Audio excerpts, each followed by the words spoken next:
In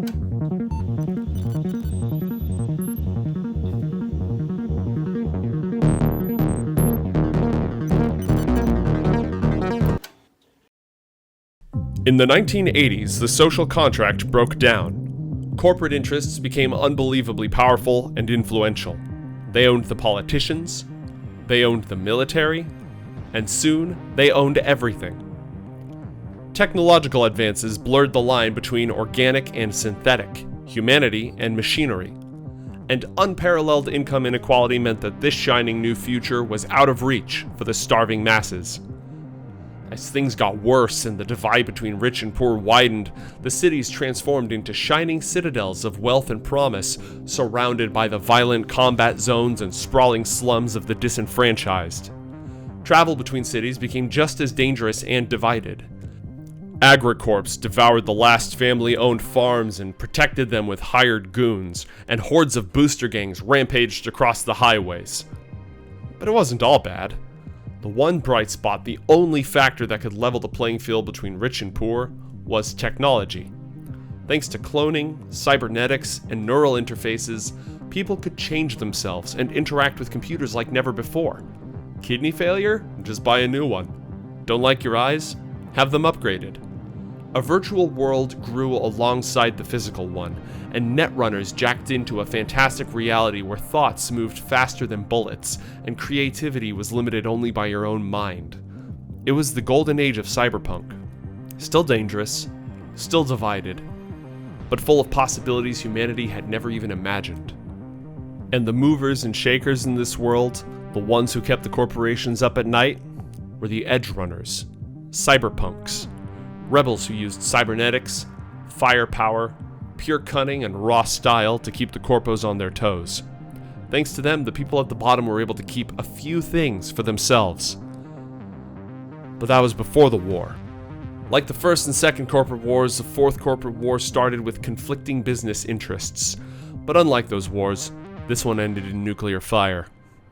When two competing underwater shipping companies started jockeying for control over a third bankrupt company, things went from legal action and market manipulation to espionage, sabotage, assassination, and finally, full-scale invasions.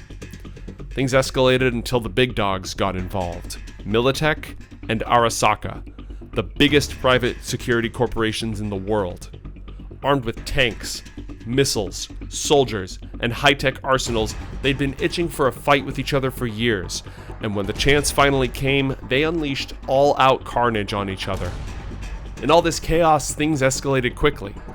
An infamous netrunner, Rash Bartmoss, was killed in 2022, and he left behind a nasty surprise: the crash virus, triggered by a dead man's switch. This technological terror tore across the net, destroying every node and system in its wake. Soon, it was too dangerous to leave anything connected. The internet itself was dead. The entire world's financial system began to fall apart, and as the corporate war moved into the upper stratosphere, the denizens of Earth's orbiting space stations, the High Riders, decided they'd had it with both Militech and Arasaka. They started dropping rocks from orbit on both sides, and it was World War III in all but name and nuclear payload. And speaking of nuclear payloads, the Fourth Corporate War ended in an atomic tragedy. On August 20th, 2023, unknown agents detonated a nuclear device in the Arasaka Towers complex, right in the middle of Night City. Arasaka claims it was Militech blowing up the master database, an invaluable collection of servers untouched by the dangerous crash virus. Militech accused Arasaka of setting it off themselves to deny their secrets to their enemies. Whoever it was, the bomb reduced most of the central city to rubble and killed thousands. It was the last straw. Long overpowered and overshadowed by the corporations, the beleaguered United States government used the Night City Holocaust to put themselves back on the board. President Elizabeth Kress seized control of Militech, blamed Arasaka for the nuclear catastrophe, and banned them from operating on US soil ever again. World governments followed suit, nationalizing the megacorporations and reasserting their own power. It was the end of the Fourth Corporate War, and for now, the end of corporate dominion. Over time, nomad convoys, a new generation of corpos, and the nail-tough citizens of Night City began rebuilding. But things have changed. Life has never been harder. Thanks to the radioactive fallout, each sunrise and sunset burns bloody crimson. The center of Night City is still a glowing maze of rubble. Some say the secrets of Arasaka and Militech are still buried down there, protected by the most desperate and dangerous denizens of Red Sky City.